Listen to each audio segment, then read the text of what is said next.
Animal protein versus plant protein. This has been an ongoing debate for some time now. And with plant-based proteins and plant-based diets becoming more popular as of late, I get quite a few questions from my clients about these specific topics, about the differences. Is one better than the other? Does it make any difference? Does the body utilize one differently than the other? For those of you who don't know me, my name is Dustin Williams, and for the best health, nutrition, and fitness advice, make sure to subscribe to my channel and hit the notification bell so that you're notified every time I post a new video.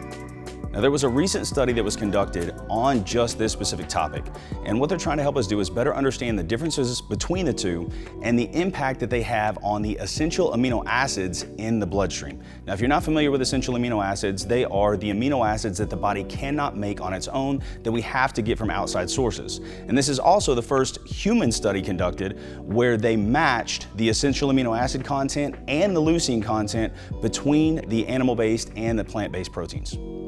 And also, let me start off by stating that I am not here to demonize any diet. That what I'm trying to do is help people understand and utilize the research that's come out to make the best decisions to utilize it towards the diet that they prefer to follow. One of the main arguments against plant-based protein is that they typically have lower levels of leucine. And leucine is an amino acid. It's one of the 3 branched chain amino acids that directly play into muscle protein synthesis. It's very important for muscle protein synthesis.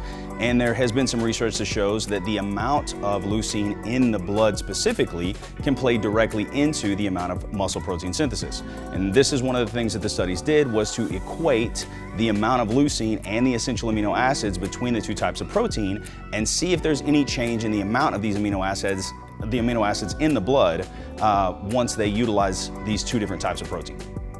What they did in the study was they took their control, which is the whey protein isolate, the animal-based protein, and they compared it to 3 different types of plant-based proteins. Now, I'm going to look down at my notes to make sure that I don't get these wrong, but the first one of the plant-based protein was a pea and a pumpkin mix.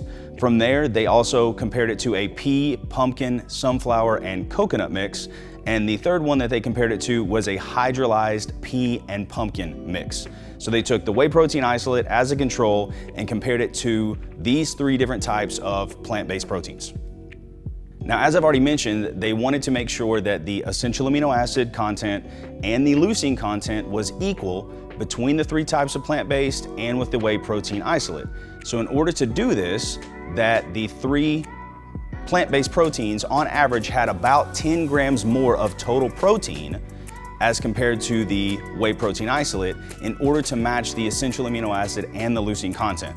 So we have to take that into account, 10 more grams of protein from the plant-based than what you're getting from the whey protein isolate in order to equate the essential amino acid and leucine content between all 4.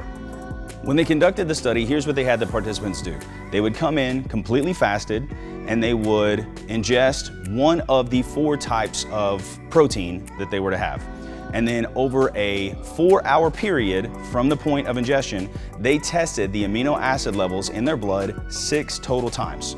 So 6 times they took their blood, saw how much of the essential amino acids, leucine content there was in the blood over a 4-hour period. Then from there, they would have what they would call a washout period. So anywhere between 4 and 14 days, the participant would leave and not come back for between 4 and 14 days, and then they would do another one of the 4 protein. Same thing, they'd come in fasted, they'd check the protein or the amino acid levels over a 4-hour period 6 different times. They'd wait 4 to 14 days, come back in until they got through all 4 of the different types of protein in this study. So from this, what were the results? So essentially what they did, again, quick recap, they took whey protein isolate against 3 different types of plant-based protein. The plant-based protein on average had about 10 grams more total protein, but the exact same amount of essential amino acids and the exact same amount of leucine, and they tested the amount of amino acids in the blood. And what they found was that on average, the whey protein isolate had about 30 to 40% more amino acid content in the blood than the 3 versions of the plant-based protein. So the question starts to become at this point, why? Now understand that the purpose of this study wasn't to analyze why, it was just to see what the differences were. And what they're finding is that the whey protein isolate, the animal-based protein, is getting about 30 to 40% more amino acid concentration in the blood than what we are getting from the plant-based. Now the speculation behind it, one of the speculations behind it, is that potentially there are more anti-nutrients that are coming from the plant-based sources that are affecting the absorption and digestion of the protein that they're getting from one of the 3 plant-based sources. Now again, this study has not been conducted. I haven't seen anything on this yet specifically for this topic, but that's kind of the speculation at this point. So what can we take away from all this? Ultimately, if you want to be plant-based, this study is suggesting that if you want to maximize protein synthesis, muscle protein synthesis, that you may need to ingest even more protein than whatever your needs may be on an animal protein-based diet. And the things that you have to think about here is that if you're going to ingest more protein, if your goal is muscle protein synthesis and you're going to ingest more protein, that means you're going to be ingesting more calories. So whatever your goals are, if your goal is fat loss and higher levels of protein or to build more muscle, you have to take into account that if you're taking in more protein, in total, you're gonna be taking in more calories. Things that you need to pay attention to, because if you're getting in more protein, more calories, and the goal is fat loss, this may work against you.